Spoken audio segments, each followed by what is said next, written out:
Dear Shrestha viewers, welcome. In the last class, we were discussing about demand for money and money supply. Yeah, how far you remember those concepts?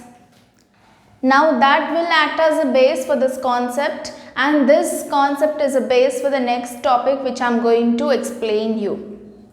So today we are going to discuss about a theory of money, which is quantity theory of money. Now as soon as we listen this word theory, we just assume it like it is a big theory and it is so lengthy. No, not at all. It is a very simple concept which I will try to explain you in this class very easily. Okay, then, so why late? Let's get into the topic. Firstly, as you all know, this economic concept, we have many economists who gives us many different concepts. Now we have many economists. Can you list any few of their names? Yeah, list out them. Meanwhile, I'll complete this topic. Make a list of them and add it in the comment section so that everyone can know.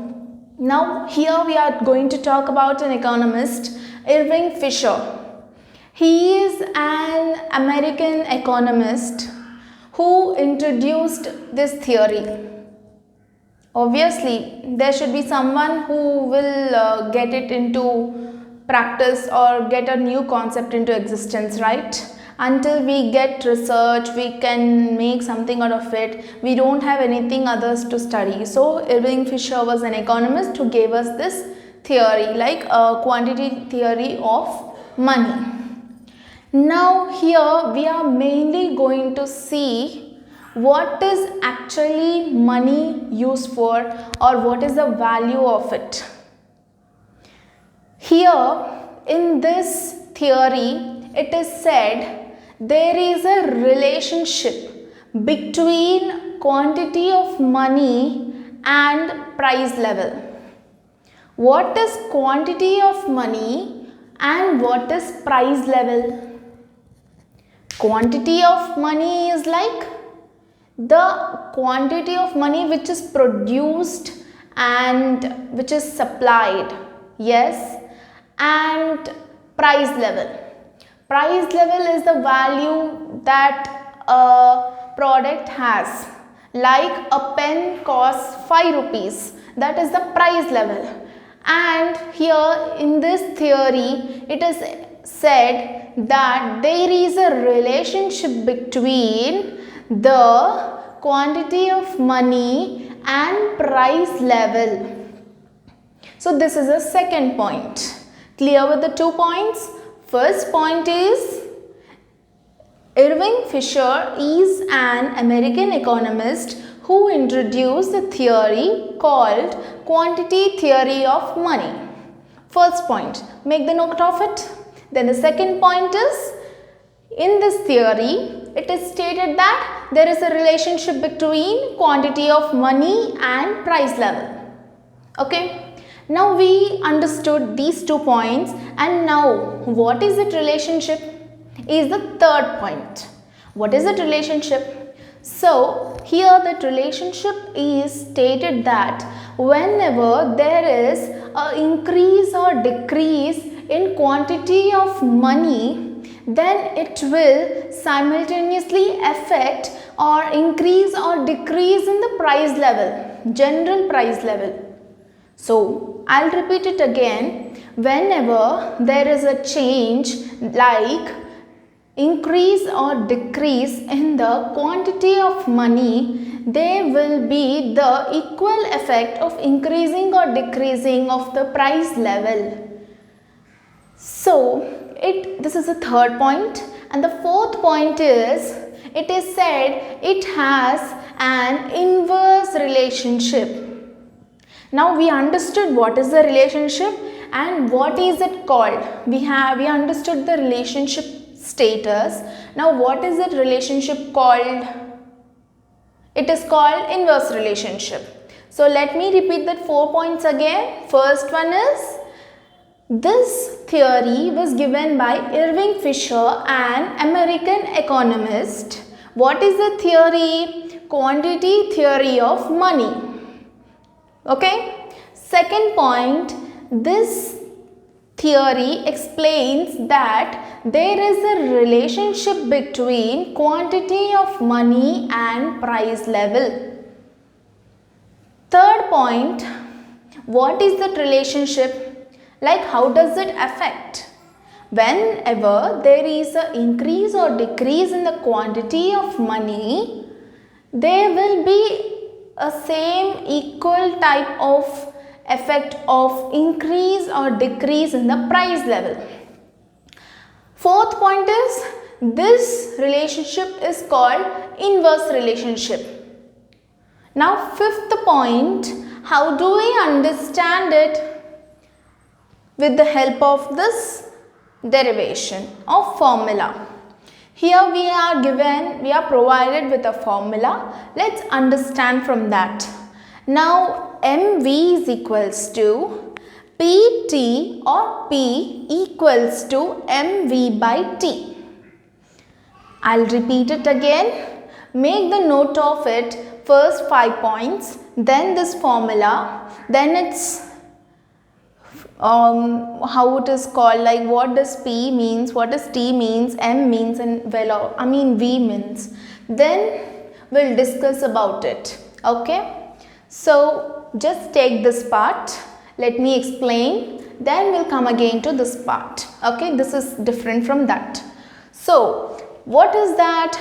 MV is equals to PT or P equals to MV by T. Now, P is equals to general price level. Like, what is the price level of goods and services? That is the general price level. Here we are taking P as general price level. Then T is equals to transaction volume of goods and services. What is the volume? What is the transaction volume? Like how the goods and services are transacted. Then M is equals to supply of currency. How the currency is supplied, how it is being multiplied, how it is getting circulated, etc. We are going to learn in this theory. So M means supply of currency. Then V is equals to velocity with which the circulation of money takes place. Velocity means the speed. At which speed is the circulation of money taking place? Like in which speed?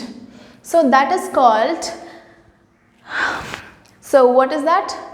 Supply of currency plus velocity with which the circulation of money takes place equals to price level, general price level, and transaction volume of goods and services, or general price level equals to supply of currency plus velocity of goods and services of circulation of money takes place divided by transaction volume of goods and services. Now, did you understand what we are proving, or what we want to get out of this is to understand the relationship between the money and the price level. Now we are going to understand this velocity concept here. Okay, so that you will understand how is it affecting. Now velocity means the speed. With a small example, let us understand how it is going to work. Now say I am having 3000 rupees. I went to a market and spent it for about 5 commodities. Okay. So say that I spend the 3000 rupees divided by 5, that is 600, 600, 600, 600, 600. Together it is 3000. Yes.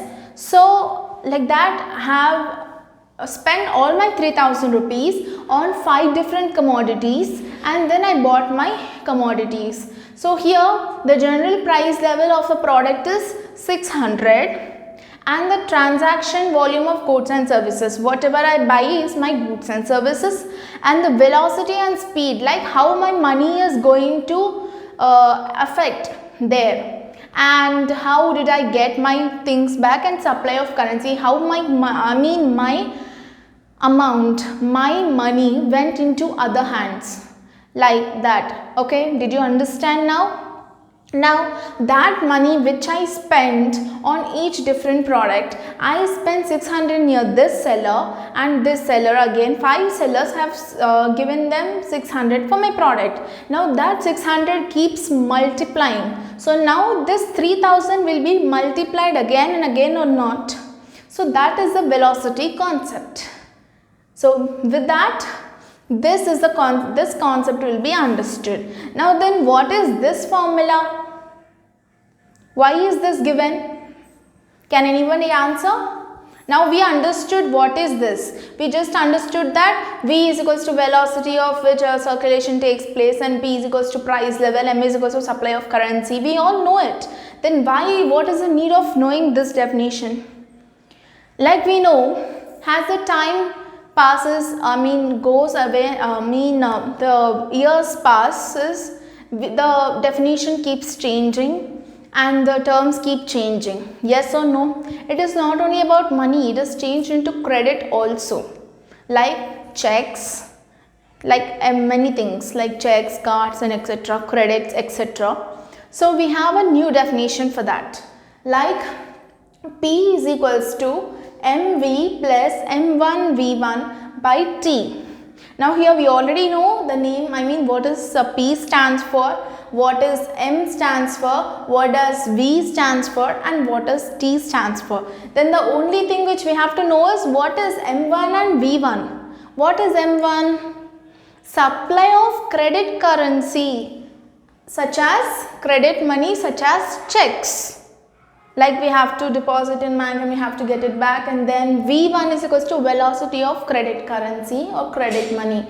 Now we are seeing normally velocity means that how the circulation of money is taking place. Now we are also going to observe how the credit currency is going to circulate at what speed, like in which velocity. So that's how we understood about the quantity of money theory. Quantity theory of money. Okay. Now, after reading all these things, if it is in a short run, then the T and V will be in the same place, like in the same relationship. Whenever this affects, that also affects. So it is like that. Then what is that thing is, whenever we have some new theory, it will be criticized by another economist. Now this theory was given by Irving Fisher, economist, American economist. So this theory was criticized by Keynes. So he says that there is a relationship, there is a relationship between M and V. Like whenever it changes, it also changes. So that's how it happened. Okay. So finally, this is the quantity of theory of money given by Irving Fisher, saying that there is an inverse relationship. And how does it affect? When the quantity of money increases or decreases, that shows an increase or decrease on the price level of the goods and services. Now how it shows the effect was seen in this formula, that is MV is equals to PT or P is equals to MV by T, where P is equals to general price level, T is equals to transaction volume of goods and services, M is equals to supply of currency, V is equals to velocity with which the circulation takes place. Now the same formula was little bit slightly changed into credit currency, like M1 V1 is equals to M1 is equals to credit supply of money and V is equals to velocity of credit money. Okay, like checks and all. So that's about this theory. I hope you understood and I made relevant to this topic. So the next topic we will reach you on the next day by a topic called inflation. Till then, stay tuned to Shrestha. Thank you.